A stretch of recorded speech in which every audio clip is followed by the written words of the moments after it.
आइए आगे बढ़ते हैं। आगे हम सवाल ले रहे हैं 26 नंबर का, और ये हमारा समय वेग का है। और इस प्रकार के क्वेश्चन मैंने आपको करवाए हुए हैं समय व वेग वाले चैप्टर से। तो सवाल इस प्रकार से है, तीनों कारों की गति 1:3:5 के अनुपात में है। इन कारों का समान दूरी तय करने के लिए क्या गया समय का अनुपात क्या होगा, और हमको 4 विकल्प दे रखे होंगे। तो देखिए दोस्तों, जिन्होंने ये वीडियो लेक्चर मेरे ढंग से सुने वो आराम से सवाल करके आए होंगे।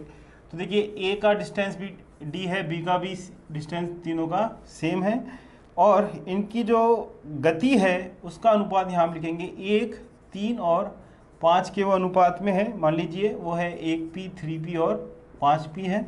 हमको ये बताना है कि समय का अनुपात क्या होगा। तो मान लीजिए इसका समय लग रहा है a, इसका लग रहा है b, इसको लग रहा है c। तो यहाँ पे मैं क्या लिख सकता हूँ, d इज इक्वल टू आपका a इंटू 1p, AP हो गया, और b d is equal to यहाँ पे क्या आया, b इंटू 3p यानी कि 3bp आया। और यहाँ पे दोस्तों क्या आया, ये d is equal to c into 5 यानी कि 5pc आ गया। तो p तो इसमें कॉमन है ही, p तो आप हटा ही दीजिए यहाँ से। अब बेसिकली बात यह है कि a is equal to 3b है और 5 आपका c है। अब इसको आप जो है अनुपात में निकालने के लिए तो ऊपर से आप खाली कर दीजिए, मतलब कोएफिशिएंट इसका 1 बनाना है अगर आपको, तो आप इसको क्या करेंगे, भाग दे देंगे 15 से। तो यहाँ पे 15 लिखेंगे, यहाँ 15 लिखेंगे, यहाँ 15 लिखेंगे, तो ये है 15 हो जाएगा, और ये आपका हो जाएगा 5, और ये हो जाएगा आपका 3। यानी कि ए, बी और सी किस अनुपात में हुए दोस्तों, 15, 5 और 3 के अनुपात में हुए। आइए जानते हैं कौन सा ऑप्शन इसमें सही है। इसमें हमारा ऑप्शन है ऑप्शन बी। तो जो स्टूडेंट इस आसान सवाल को ऑप्शन बी करके आए हैं तो उनका सवाल इसमें सही है। आइए बढ़ते हैं अगले सवाल की ओर। और अगला सवाल हमको ये दे रखा है कि 27वां सवाल की, ये है मेरा 26वां सवाल। अब मैं लेता हूँ आपके लिए 27वां सवाल। तो 27वां सवाल दोस्तों कुछ इस प्रकार से है, ₹980 को ए, बी और सी के बीच इस प्रकार विभाजित किया जाता है कि ए का आधा भाग और बी का 1/3 भाग और सी का 1/6 भाग बराबर है। तो बताइए बी का भाग क्या है। तो इसकी मैंने बहुत अच्छी ट्रिक आपको कुंडली गणित पुस्तक में बताई है कि किस प्रकार से इन सवालों को करना है। तो इसकी ट्रिक समझ लीजिए जिससे फटाफट आप सवाल को कर पाए। तो देखिए, ए का आधा भाग, मान लीजिए ए को मिला ए, बी को मिला बी और सी को मिला सी। तो ए का आधा भाग डिवाइड बाय 2 किया हमने, फिर बी का 1/3 भाग, बी का 1/3 भाग और सी का 1/6 भाग जो है, तीनों बराबर है। अब हमको बताना है बी का भाग क्या है। देखिए, सबसे फास्ट जो ट्रिक है इसकी, जो कॉम्पोनेंट और डिविडेंडो की जो प्रॉपर्टी अपन ने बताई थी मैंने रेशियो प्रोपोर्शन की वीडियो लेक्चर में भी और कुंडली गणित पुस्तक में भी, उसको समझ लीजिए। ऊपर इन तीनों को जोड़ दीजिए, ए और बी और सी तीनों का जो जोड़ है a प्लस बी प्लस सी, और ये दिया हुआ है कितना, ये दिया हुआ है 1980। और अब नीचे को भी जोड़ दीजिए, 2 और 3 5, 5 और 6 11। ये अपन ने काटा, ये हो गया कितना, 1, 8 और 0। बी का भाग पूछा गया है दोस्तों, फटाफट आपने बता दिया, 3 × 180 यानी कि आपका हो गया 540, जो कि है मेरा ऑप्शन डी। ठीक है, तो इसका उत्तर है 540 यानी कि ऑप्शन डी। तो जिन स्टूडेंट्स ने इस सवाल को लगा के आए हैं तो वो सही है। बहुत ही आसान सवाल है ये, बस आपने ये ट्रिक लगानी है कि अगर इस प्रकार से हमको रेशियो दे रखा है तो ऊपर से हम जोड़ सकते हैं, तो वो ये है, और अगर नीचे से भी हम जोड़ेंगे तो वो 11 होगा। उससे हम हल करें, 180 आया, 180 और 180 गुणा 3 क्या आपने, तो ये हो गया आपका 54, जो कि 540 हो जाएगा टोटल आंसर, जो कि है आपका ऑप्शन डी। आइए आगे बढ़ते हैं। आगे जो हमारा सवाल है वो है डिस्काउंट चैप्टर, और इसको भी मैंने बहुत अच्छे से कुंडली गणित पुस्तक में भी कराया हुआ है आपको, और वीडियो लेक्चर में भी कराया हुआ है। तो जिन स्टूडेंट्स ने अच्छे से और सवाल प्रैक्टिस जो मैंने दिए थे किए होंगे, तो इस सवाल को पक्का करके आए होंगे, मेरा पूरा भरोसा है। तो आइए, मैथ्स में बस बात यही है कि सवालों की आपको प्रैक्टिस करनी है और तरीका आपको सही होना चाहिए। तो जो स्टूडेंट्स वीडियो लेक्चर को सुनेगा, ढंग से सवालों को करेगा, वो पक्का कर पाएगा इन सवालों को। और सवाल हम लेते हैं 28 सवाल को हम लेते हैं। 28 सवाल ये है दोस्तों, यदि 30,000 रुपये का अंकित मूल्य वाला कंप्यूटर 28,000 में बेचा जाए तो छूट की दर क्या होगी। तो इसमें मैंने आपको क्या बताया था, इतने बड़े बड़े फिगर को छोटा कर दीजिए जिससे समय आपका ज़्यादा वेस्ट ना हो। और हम यहाँ पे लगाएंगे बटा कुंडली, बटा कुंडली से बटा के सवाल लगाए जाएंगे। तो अंकित मूल्य हम यहाँ लिखते हैं, मार्क प्राइस यहाँ डिस्काउंट लिखते हैं, यहाँ पे हम सेलिंग प्राइस लिखते हैं दोस्तों। तो देखिए अंकित मूल्य दे रखा है हमको 30K और हमको सेल प्राइस जो दे रखी है, बिक्री मूल्य दे रखा है 28K, ठीक है। और जो बीच में ये होता है माइनस, तो यहाँ पे क्या होना चाहिए, यहाँ पे 2K होगा, मतलब 30 - 2 आपका 28K होगा। तो हमको बताना है छूट की दर क्या होगी, तो मैंने आपको बताया था इसमें 2 / 30 करना है, तो -2 / आपको 30 गुना आप 100 करेंगे दोस्तों, तो ये हो जाएगा 100/15। 100/15 को आप क्या लिखेंगे, 50/3 लिखेंगे, ठीक है। और हाँ जी, नहीं 20/3 लिखेंगे आप। और ये जो है आपका उत्तर कौन सा हो जाएगा आपका, 18 + 2 / 3, तो ये हो गया आपका 6 2/3, यानी कि इसमें आपका ऑप्शन हो जाएगा ऑप्शन बी। तो जो बच्चे इस आसान सवाल में ऑप्शन बी लगा के आए हैं तो वो सवाल उनका सही है। आइए बढ़ते हैं अगले सवाल की ओर। और अगला सवाल है हमारा, एक व्यापारी लागत मूल्य से 25% अधिक बिक्री मूल्य अंकित करता है, ठीक है, और बिक्री के समय 10% की छूट देता है। लाभ प्रतिशत क्या है। अगेन आपका डिस्काउंट का चैप्टर है और मेरे ख्याल से जो भी बच्चा करके गया होगा एक वीडियो लेक्चर अच्छे से बना पाया होगा इस सवाल को। तो एक व्यक्ति लागत मूल्य से 25% अधिक बिक्री मूल्य अंकित करता है, ठीक है। तो अंकित मूल्य मतलब मान लीजिए उसका जो लागत मूल्य है वो C है, तो वो बिक्री मूल्य, ये हमारी बटा कुंडली है और ये डिस्काउंट कुंडली बोलेंगे इंग्लिश में, और ये मेरा है आपका लाभ हानि कुंडली, प्रॉफिट लॉस कुंडली। तो C है। अब देखिए मल्टीप्लाई आपको करना है किससे, मल्टीप्लाइंग फैक्टर क्या होगा दोस्तों, 25% बड़ा है, इंक्रीज हुआ है, तो मल्टीप्लाइंग फैक्टर आपका हो गया 1.25। तो यानी कि क्या लिखेंगे आप यहाँ पे 1.25 × C लिखेंगे। अब देखिए आगे देखिए दोस्तों क्या कहता है कि बिक्री के समय 10% की छूट देता है, 10% की छूट देता है दोस्तों। तो मल्टीप्लाइंग फैक्टर कितना हो गया, 0.9 हो गया। कितना हो गया, 0.9 हो गया। या फिर आप इसका 10% निकाल लीजिए, इसका 0.125 से माइनस करके भी कर सकते हैं। आसान तरीका ये कि आपने ये आ गया 0.9 आ गया, ठीक है। तो अब देखिए 1.25 × आप 0.9 करेंगे तो आपकी ये हो जाएगी इसकी सेलिंग प्राइस। तो आप इसको इससे गुना कीजिएगा, 9 × 25 करेंगे आप इसको, तो ये हो जाएगा मेरा 25 और ये मेरा हो जाएगा 11, यानी कि आपका 1.125 हो जाएगा। तो दोस्तों ये है सेलिंग प्राइस। सेलिंग प्राइस को मैं यहाँ पे भी लिख दूँ 1.125। मुझे मालूम करना है लाभ प्रतिशत, तो ये है 1.125 सेलिंग प्राइस है दोस्तों।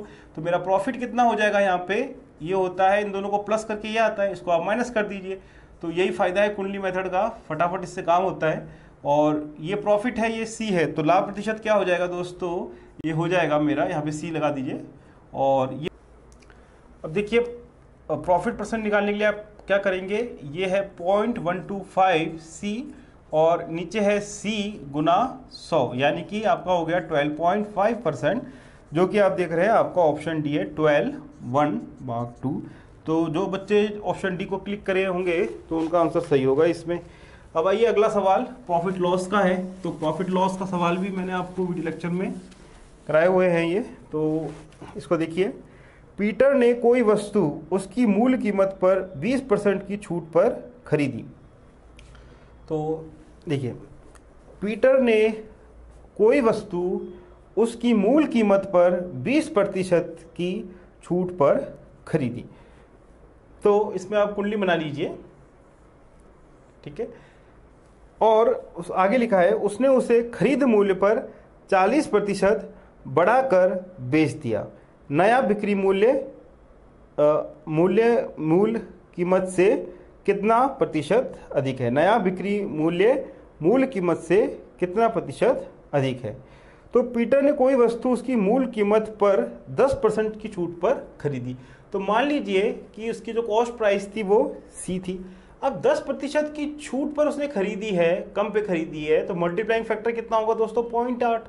तो 0.8 पे जो है उसने खरीदी है, तो ये इसका लागत मूल्य है। अब उसने इस खरीद मूल्य पर 20% बढ़ाकर बेच दिया, मतलब 40% बढ़ाकर बेच दिया, यानी कि 40% वो प्रॉफिट कमा रहा है उसमें। तो मल्टीप्लाइंग फैक्टर इसका कितना हो जाएगा दोस्तों 1.4 हो जाएगा। तो इसकी जो सेलिंग प्राइस हो जाएगी वो 1.4 इंटू आपकी 0.8 हो गई, ठीक है। और ये जो है आपका हो गया 112, यानी कि आपका हो गया ये 1.12 सी हो गया, ठीक है। 14 इंटू 8 112 होता है आपका, 1.12 सी हो गया। अब हमसे ये पूछा गया है नया बिक्री मूल्य मूल कीमत से कितना अधिक था। तो नया बिक्री मूल्य है 1.12 सी, और बिक्री मूल्य जो उसका मूल्य है उसका वो है सी। तो दोनों को आप डिफरेंस करेंगे तो कितना आएगा 0.12 सी, और नीचे क्या लिखेंगे, मूल से पूछा गया है तो डिवाइड बाय सी, गुना आप करेंगे 100, तो ये आ जाएगा आपका 12। तो यानी कि ऑप्शन आ गया ऑप्शन सी। देखिए बहुत ही आसान सवाल है, कुंडली मेथड लगाइए, सवाल आपको आना ही आना है। आपने जो लिखा है, आपने पहले बोला कि मूल मूल्य ये है, फिर 20% कम बोला है तो 0.8 से गुना किया मल्टीप्लाई फैक्टर, तो ये होगी उसकी क्या चीज, उसकी कॉस्ट प्राइस 0.8 सी। अब इस जो कॉस्ट प्राइस है उस पे वो 40% बढ़ा रहा है, तो मल्टीप्लाइंग फैक्टर हो गया आपका 1.4 से गुना कराया आया 1.12 सी। हमें ये पूछा है कि बताइए इससे मूल मूल्य से नई बिक्री मूल्य कितनी ज्यादा है, तो दोनों को माइनस किया 0.12 आया, और डिवाइड बाय हमने कर दिया, मूल से पूछा गया था सी से, गुना 100 किया, हमारा आ गया आंसर 12, जो कि हमारा ऑप्शन इसमें है ऑप्शन सी। आइए बढ़ते हैं आगे, और अब मैं लेता हूँ सवाल आपका 32 सवाल ले लेता हूँ। तो 32 सवाल में ये है कि एक टोकरी में 222 लाल गेंद है, एक लड़का उसमें से 6 लाल गेंद निकाल लेता है और उनके स्थान पर 12 सफ़ेद गेंद रख देता है। ऐसा वह तब तक करता रहता है जब तक सभी लाल गेंदों के स्थान पर सफ़ेद गेंद ना हो जाए। टोकरी में रखी गई सफ़ेद गेंदों की संख्या ज्ञात कीजिए। बड़ा ही आसान सवाल है, मेरे ख्याल से आप में से सभी इस आसान सवाल को बनाए होंगे। तो ये बस डिवाइड का सवाल है, इसमें डिविजिबिलिटी का चैप्टर भी मैंने आपको कराया है, वीडियो लेक्चर में आपने देखा होगा। तो देखिए इसमें उसमें थोड़ा सा घुमाया है, उसको शब्द बना दिया है, शब्द भाषा में सवाल को दिया है। तो देखिए 222 लाल गेंद है ना, और हर बार अपन कितनी गेंद निकालते हैं, 6 गेंद हम लोग इसमें से निकालते हैं, 6 गेंद हम निकालते हैं। तो हमको 6 गेंद निकालने के लिए इसमें कितनी बार हमको ये प्रोसेस करनी होगी, 6 6 6 6, मतलब 6 से इसको मैं भाग दे दूँ, कहने का मतलब ये है। तो जब अगर मैं 222 को 6 से भाग देता हूँ दोस्तों, तो मेरा आता है 3 और 7, 37 मेरा आता है, ठीक है। तो 37 बार मैंने इन लाल बॉलों को निकाला है, और उसकी जगह मैंने कितनी सफ़ेद गेंद रखी है, 12। तो हर बार मैंने 12 गेंदों को रखता गया हूं, तो 12 से मैं इसको गुना करूंगा दोस्तों। तो 37 गुना 10 कीजिए पहले, तो आया आपका 370, फिर 37 आप गुना कीजिए 2 से, यानी कि आया आपका 74। दोनों को जोड़ लीजिए, हो गया 4, ये हो गया 4, ये हो गया 4, यानी कि आपका ऑप्शन है इसमें ऑप्शन डी। बड़ा ही आसान सवाल है ये तो। और बढ़ते हैं आगे हम एक लेते हैं सवाल 34। तो अब हमारे देखिए दोस्तों 2 सवाल मैं कराऊंगा आपको वर्क एंड टाइम के। तो इसकी भी मैंने वीडियो बताई थी आपको, और बड़ा ही आसान तरीका था इसका। तो मेरे ख्याल से मेरे जितने भी स्टूडेंट हैं माय MTSCH के, जिन्होंने इस सवाल को इसको वीडियो लेक्चर को देखा होगा, तो सवाल को पक्का किया होगा। और बाकी जो स्टूडेंट्स हैं जिनका आज एग्ज़ाम नहीं था, तो उन्होंने भी मेरे ख्याल से इसको अगर वो भी बना पाएंगे इजीली। तो सवाल मेरा कुछ इस प्रकार से है, ए किसी काम को 30 दिन में करता है, जबकि बी उसी काम को 40 दिन में करता है। ए और बी मिलकर उस काम को कितने दिन में करेंगे। ये तो बहुत ही आसान सवाल है। तो यहाँ पे मैंने क्या बताया था दोस्तों, आपने जो है लिखना है टाइम, यहाँ लिखनी है आपने एफिशिएंसी, और यहाँ पे होता है आपका वर्क डन होता है ना। तो देखिए टाइम जो है वो आपको बताना है कितना टाइम लगेगा। अब दोनों मिलके काम कर रहे हैं, तो ए की एफिशिएंसी है 1/30 और बी की एफिशिएंसी 1/40। तो दोस्तों इन दोनों को जोड़ेंगे आप, 120 का एलसीएम लेंगे, 4 + 3 ये 7/120 हो गया। तो यहाँ पे मैं किससे मल्टीप्लाई करूँ, क्वेश्चन मार्क को मैं 7/120 से गुना करूँ कि मेरा उत्तर 1 आ जाए। जाहिर से बात है क्वेश्चन मार्क मेरा कितना हो गया, 120/7। अब मैं इसको भाग दे देता हूँ, तो ये मेरा दोस्तों कितना हो गया, देखिए ये हो गया 120/7। और ऑप्शन में आपको ऑप्शन जो है, चलिए इसको कर लेते हैं। तो ये हो गया हमारा 1 हो गया, और ये हो गया मेरा 50, तो 49 होता है, ठीक है। 7 और बच गया, रिमाइंडर क्या बच गया, 1 बच गया, ठीक है। तो मैं इसको क्या लिख सकता हूँ, इसको मैं लिख सकता हूँ 17 1/7 में इसको लिख सकता हूँ। तो यानी कि इसमें मेरा ऑप्शन है ऑप्शन बी। तो जो बच्चे इस ऑप्शन बी को क्लिक किए होंगे उनका आंसर सही है, ठीक है। आगे बढ़ते हैं। आगे जो क्वेश्चन है वो भी वर्क एंड टाइम का ही है और बहुत आसान सवाल है। इसके मैंने अच्छी तरह से आपको कॉन्सेप्ट इसके बताए थे। तो देखिए, सवाल को पढ़ते जाइए, कुंडली बिठाते जाइए, आंसर आना ही आना है।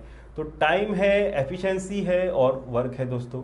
अब देखिए, 3 पुरुष और 5 महिलाएं। तो हम पहली बात क्या करेंगे, मेल की एफिशिएंसी मान लेते हैं एम, एक मेल की, और एक महिला की एफिशिएंसी मान लेते हैं हम एफ। तो 3 पुरुष और 5 महिलाएं किसी काम को 14 दिन में कर सकते हैं। तो यहाँ पे लिखा है 14 और यहाँ पे 3 मेल्स है, 3 मेल की एफिशिएंसी होगी कितनी, 3m, और 5 महिला है तो उसकी एफिशिएंसी होगी 5f इज इक्वल टू 1। काम पूरा हो रहा है, ठीक है।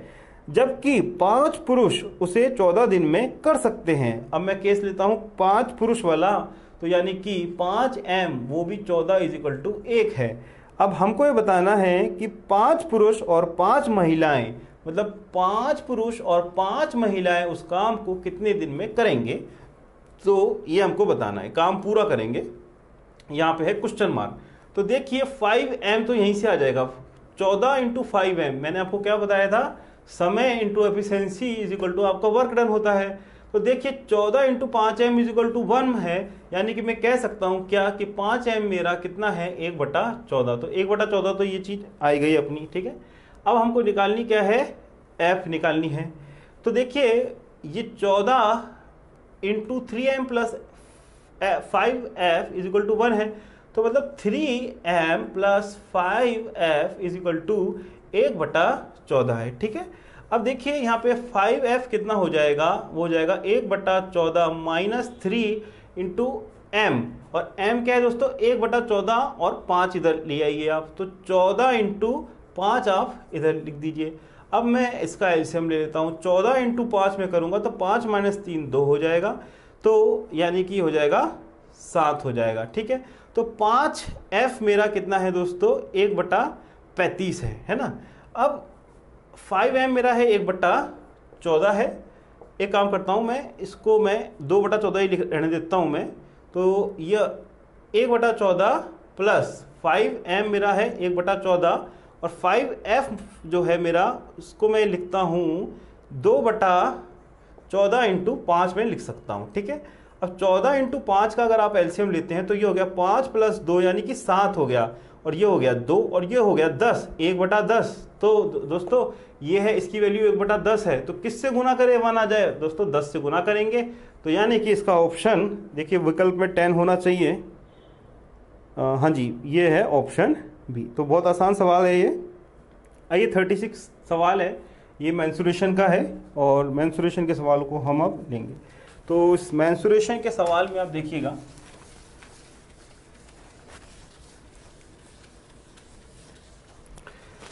इसमें यह है कि क्रमशः 3 सेंटीमीटर, 4 सेंटीमीटर और 5 सेंटीमीटर त्रिज्या की शीशे की 3 छोटी गोलियां एक एकल गोला बनाने के लिए गलाई जाती हैं। नए गोले का व्यास क्या होगा। जैसे आप जानते हैं एक गोले का जो एरिया होता है वो होता है 4/3 पाई आर क्यूब, ठीक है। और ये 3 गोलों से बनाया गया है, तो 4/3 पाई r1 का क्यूब प्लस, इस प्रकार से लिखेंगे।